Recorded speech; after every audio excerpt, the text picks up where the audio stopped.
Hello there, and welcome to the Living Word.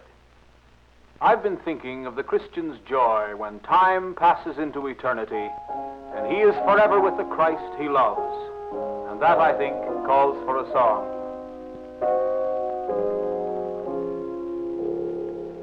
When comes to the weary a blessed release, when upward we pass to his kingdom of peace, when free from the woes that on earth we must bear, we'll say good night here, but good morning up there.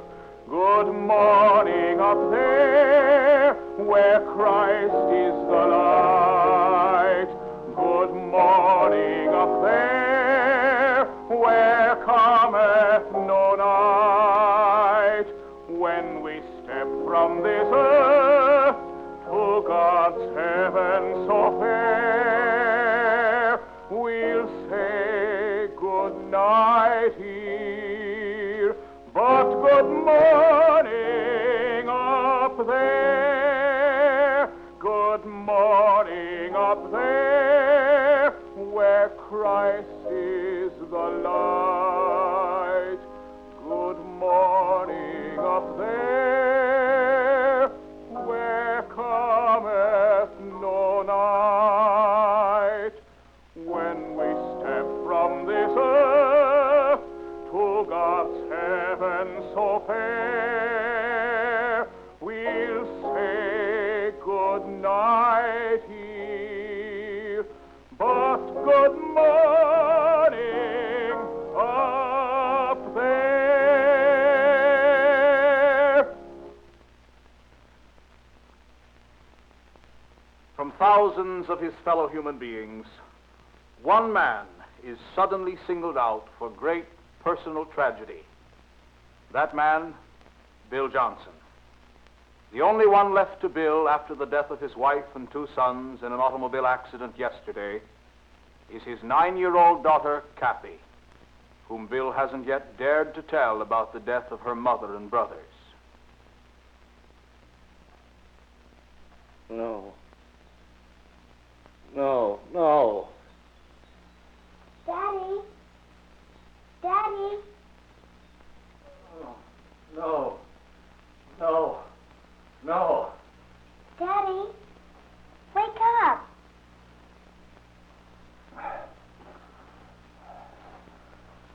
Oh, hello, darling. I didn't hear you come in. I've been working on some plans I have to have ready for Tuesday. You caught me catnapping. You weren't catnapping, Daddy. You were sound asleep. I'm talking in your sleep. You were saying no, no, no, like you were having a bad dream. I was. What bad dream? I was dreaming that you were running away.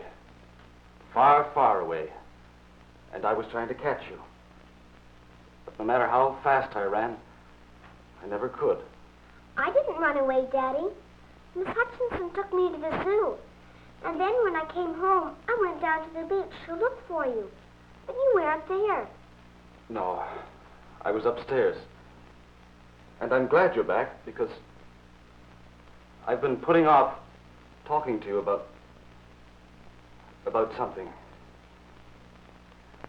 Let's go over to the couch and sit down together. Will you, Kat?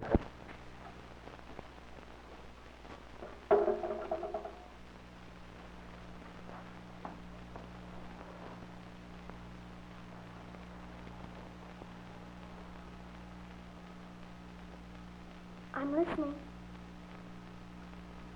Well, Kathy, this is going to hurt you a lot. I guess that's why I couldn't tell you before. But you've got to know now. You mean about Mommy and Billy and Dickie? I already know, Daddy. You already know? You've been crying, haven't you? Yes. When did you find out? A little while ago on the beach. Jeannie told me. I didn't believe her at first, but then they all told me, so I knew it was true. So I ran away and hid where no one could see me. That's where I cried. I should have been the one to tell you. I should have been there to comfort you. I've been such a coward in not facing things. But, Daddy, you haven't cried at all, have you? No, I haven't. Why not? Grown men don't cry. Well, you don't have to cry now, Daddy, because I'm here, and I'm going to love you and look after you, just like Mommy did.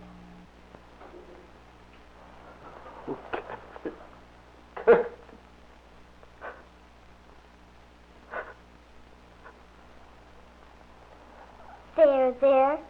Everything's going to be all right, Daddy. Don't worry. Don't cry.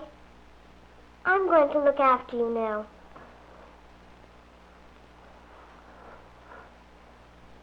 Kathy, I'm very proud of you. Daddy, why did it have to happen to Mummy and Billy and Dickie? I wish I could tell you that, Kathy, but I can't.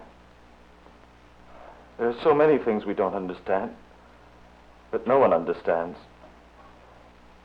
We can believe, but in this world, we can never know. Believe what? Believe that God wanted Mummy and Billy and Dickie with him in heaven. Why? God knows what he's doing, Kathy. He has a plan for everything. We have to believe that, or everything falls to pieces around us. Maybe we can't understand his reasons, but we've got to have faith that God knows what he's doing. We have to trust him and his love, even though we don't understand. Daddy, do you trust God? I'm trying to, honey. Awfully hard. All right, then. I'll try too. Daddy, is it nice in heaven? Oh, I'm sure it is. Will Mommy and Billy and Dickie like it there? I'm sure they will, darling. Well, since it's such a nice place, and everyone wants to go there, I don't see why we should be sad for Mommy and Billy and Dickie. You're right. We shouldn't be sad for them. Maybe we're being sad for ourselves because we're left behind. I guess that's it, darling. And Mommy wouldn't like it if we were sad because she never was. No, she never was. And that's the way we have to remember her always. Happy, singing, laughing. Rings on her fingers and bells on her toes. She shall have music wherever she goes. Yes, that's the way she was. Do you remember how much fun we had hanging the mobile from the ceiling? I certainly do. You were up on the ladder, and Billy and Dickie and I were holding it straight. But you were laughing so hard that it kept wobbling. And Mummy kept telling you to move the mobile over here. And then she wandered over there. And then over there. And then she finally ended up putting it where it was right at the beginning. It makes a nice little sound, doesn't it? It sounds just like Mummy laughing. Yes, it does. And you know, Kathy, when you laugh, you sound like your mother. Then I'll have to laugh a lot for you, so you won't miss her laughing so awfully much. That reminds me of something Mr. Walsh across the street said to me this morning. What, Daddy? He said, what you have to do is pick up the spirit of the dead and carry it with you as you live. And that's what we have to do, Kathy. You and I. There's no point in worrying about why we were born or why we die. A lot of people have a lot of explanations for both birth and death. But I think that's God's business. For us, what counts is the space between birth and death. You mean life? That's right. Life. This is the time God has given us to be in charge of our own lives. All time, of course, belongs to God, just as your mother and brothers do now. But the most important thing to us, honey, is that we are both alive. And it's up to us to find the best way to go on living with God's help. I guess I'm not making much sense. Oh, yes, you are, Daddy. You're making a lot of sense. And listen, Mommy agrees. Daddy, why do you think God took them and left me? I think that's one place where God's plan is pretty obvious, Kathy. He left you to look after me. O death, where is thy sting? O grave, where is thy victory? The sting of death is sin, and the strength of sin is the law. But thanks be to God, which giveth us the victory through our Lord Jesus Christ. May all of us, you and me, really know that victory through Christ. Then, and only then, will fear of death vanish, and our joy will be completely realized in the hope of seeing him who is, in very truth, the living Word.